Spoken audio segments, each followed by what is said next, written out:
right, you ready?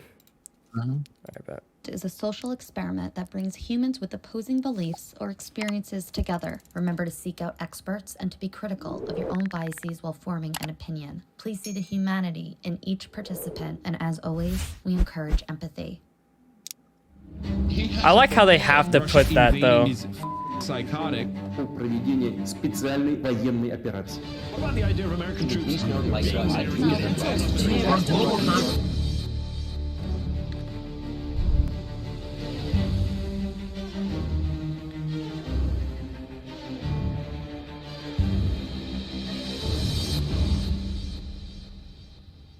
Please raise your hand if you agree with the prompt.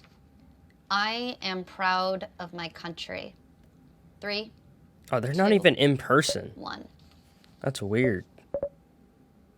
All that Ukraine is doing now, we are defending, and we defend very well. Also, I'm proud of my president who didn't leave the country. And also, I'm proud of all the Ukrainians who are really connected. I've never had these unrealistically good perceptions about my country because personally my family had a situation when we all suffered because of corruption that was and is a big problem in Ukraine. But this situation definitely made me feel very proud of Ukrainian people. So I'm really interested in Sergei's opinion. I can explain myself. I distinguish the state and the country. For me, the state is waging the war, and the country tries to show the best in it through tens of thousands of people who come out to the streets of Moscow, St. Petersburg, and other cities, knowing for sure they will be jailed.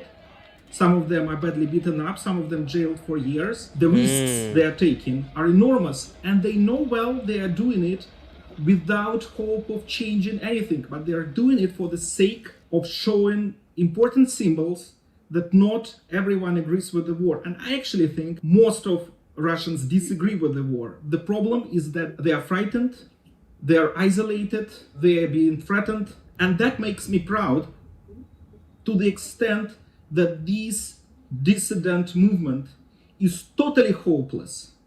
But nevertheless, people are choosing this. Thank you for explanation. It means a lot. In your opinion, I will agree. So I will too support people in Russia who really are against the war and against of everything happening, who has like clear mind. They don't really show emotion when they're talking. It just feels like, Kind of Right. disappears yeah, in sure, whatever. Right, yeah. the conversation, please. Yeah, I completely agree with Oh, for a Sergei. second, she I'm sounded not proud American, of bro. The government. I'm not proud of the government's actions, but I am proud of people who are here and who I know are good Russian people and who I hope are the future of this country. No matter what happened this year, if you ask me the same question, let's say 1 year ago or 5 years ago, I would have the same answer.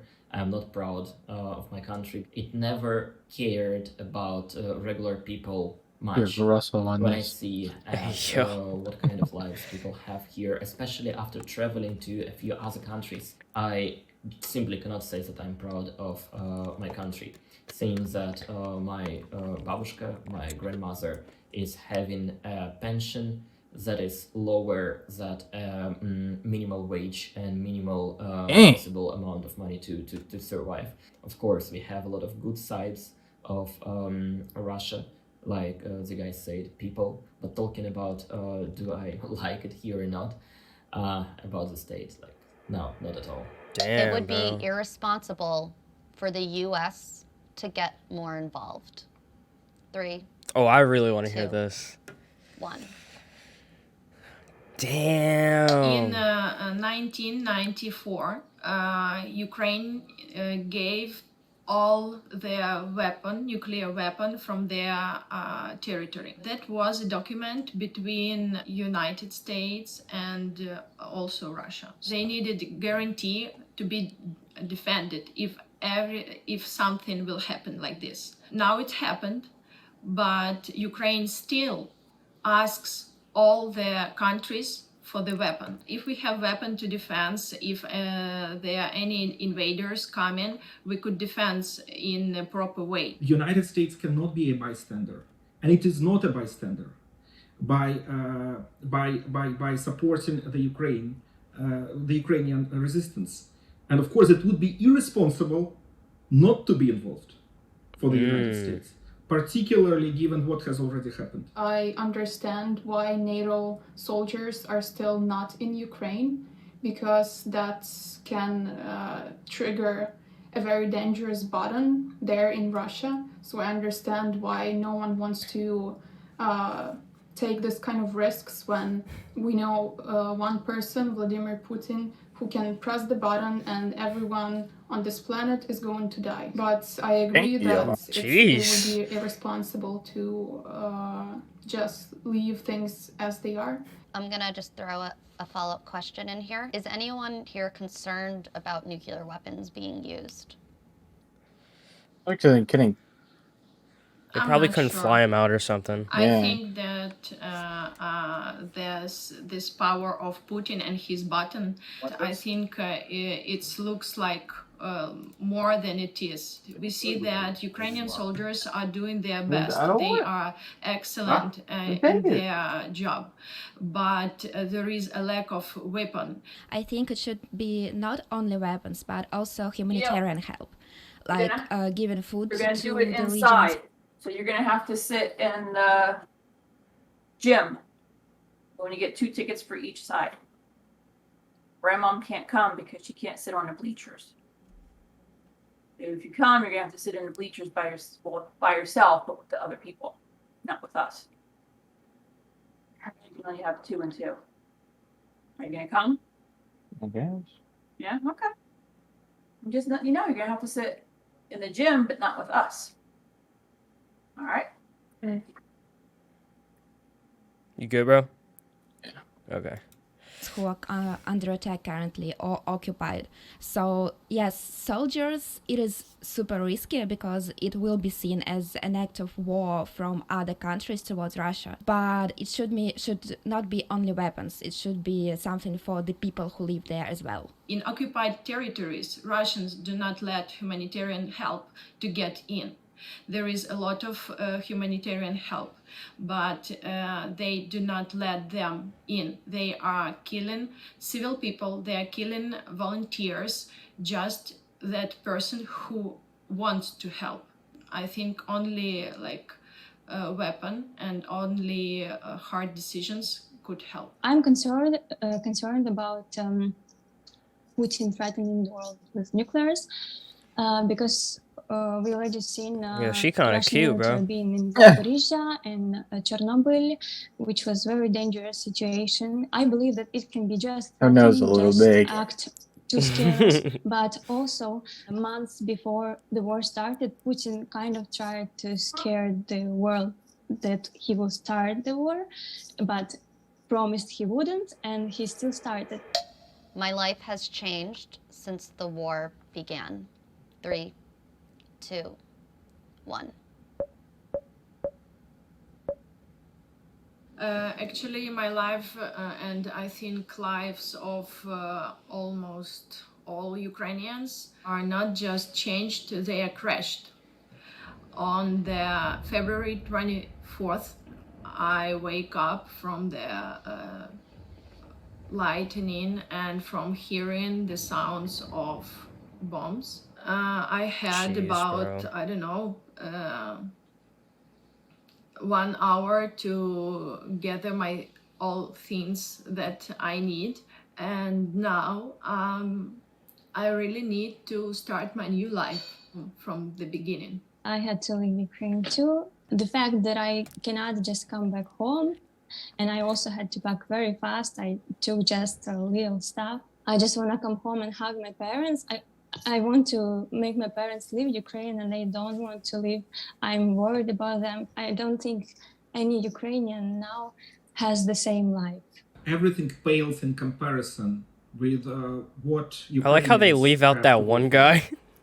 And how their lives have changed. Because he didn't However, agree. many people who hail from Russia had their whole life changed as well in a different way. As a lawyer, I was doing cases against Russia in the European Court of Human Rights. As a direct consequence of the war, Russia was expelled from the Council of Europe.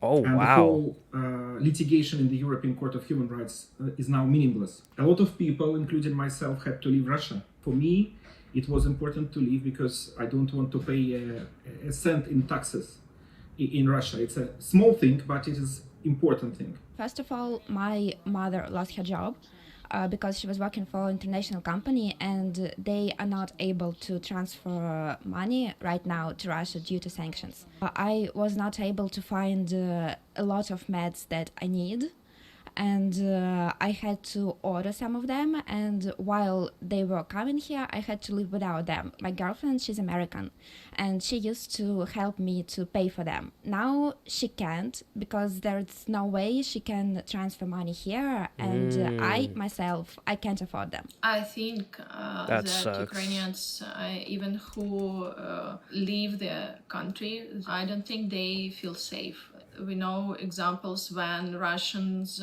beat a bartender in a bar because he was only Ukrainian. We also saw the rally that supports the war in Berlin. We need to find a place where to stay. We have these thoughts, not like what to do today. We need to think, where do we sleep? What do we eat? How do we make money? A lot of people came without documents, and they cannot even get international passport or even Ukrainian passport because embassy doesn't give it. A very close friend tried to escape Ukraine, but through Russian border, and they would have to go through a lot of blog posts. One Russian soldier asked him to give his sneakers to the soldier. And that's actually why the Russian army is losing. Because if the army starts marauding, if the army starts stealing, it's done. You never win when you are stealing from the locals. We all had this illusion that we live in the new age, in the new world, where human rights are above everything.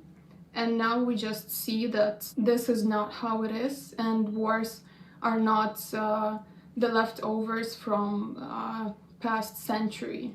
It can still happen, and this, just as a phenomenon, makes me feel very unsafe. I live in St. Petersburg city, and since the very beginning of the war, I had some concerns about my personal safety in terms of getting trouble with laws and with police. I've joined quite a few protests. I also filmed it and made videos on my YouTube and TikTok channels.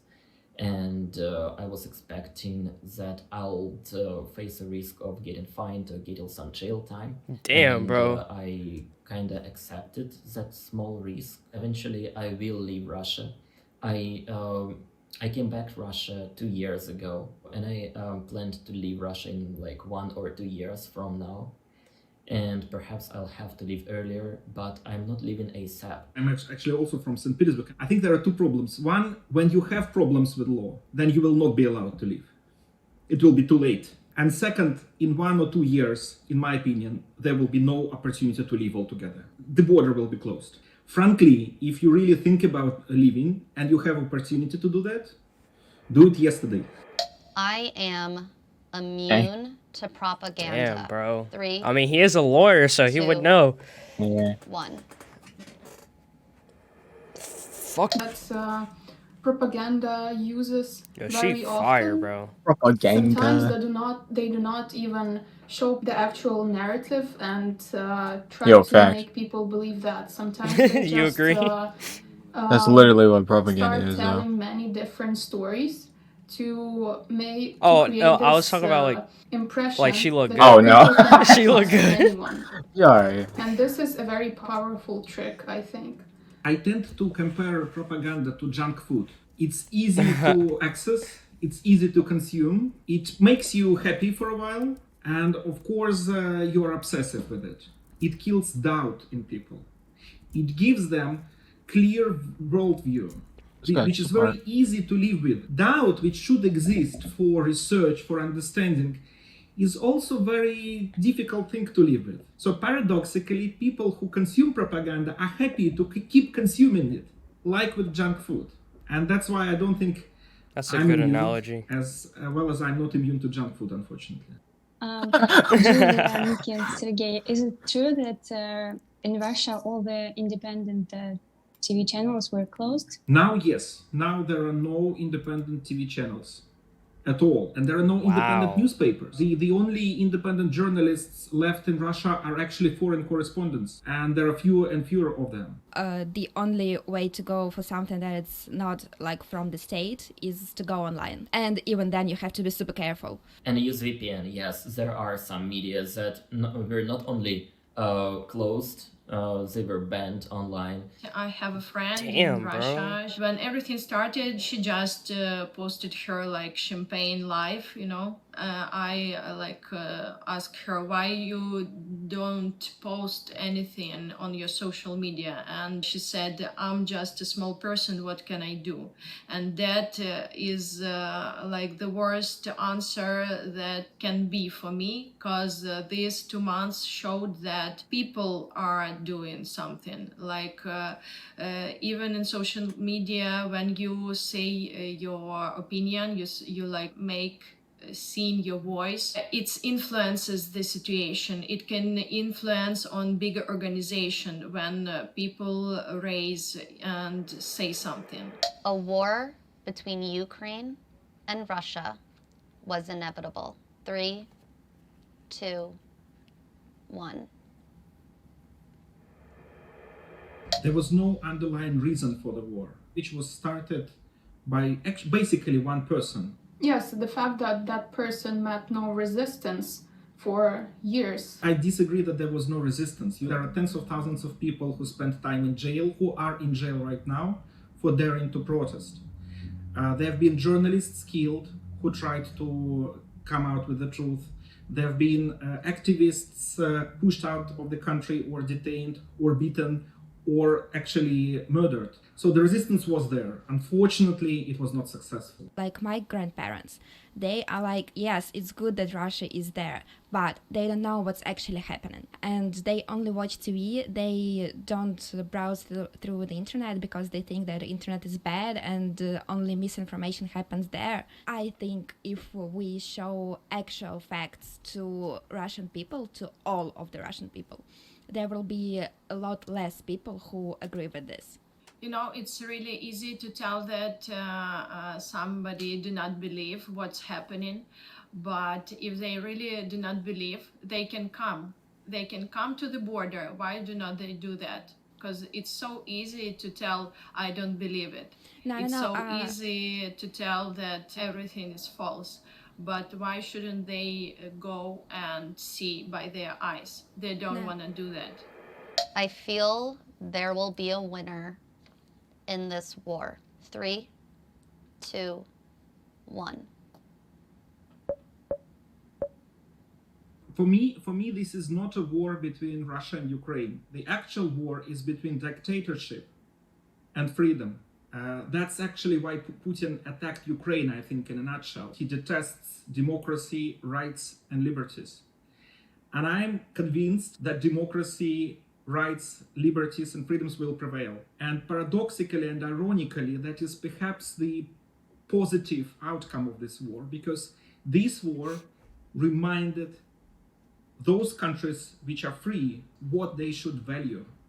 That they should value not the natural gas flowing from Russia. They should value the liberties that they have, security that they have. And because of Ukraine, they are reminded that it's so easy to lose all of this unless you stick to your principles and to your values and are able to defend them. That's why I'm pretty optimistic that in the end, it will be a great reawakening for those countries which are free and why they should stick together, protect themselves, and push the totalitarian countries to the brink. I really hope that freedom will win. Ukrainians and Russian people, just normal people, they will lose from both sides. But talking about bigger things, there will be like, it's not about Russia and Ukraine, it's about totally bigger things. Pretty sure I'm gonna sound very basic, but I'm gonna say it. No one wins in wars. It's the matter of who has more damage, and both That's sides true, yeah. will be damaged and are being damaged already. And I think that Russia's damage is going to be more long term, because this isolation will not stop if in some miraculous way the war stops tomorrow. This is not going to be the stop sign for the Russian isolation. The huge tragedy is people dying today, and for Russia, the tragedy is not only what's happening now, but also the kind of situation that Russia has ended up in already. There are no winners in war. Like everything, I agree that I too hope that the freedom will win, that something good will come out of this, like in the future, but I think these are the consequences, not the winners of the war. People will be dead.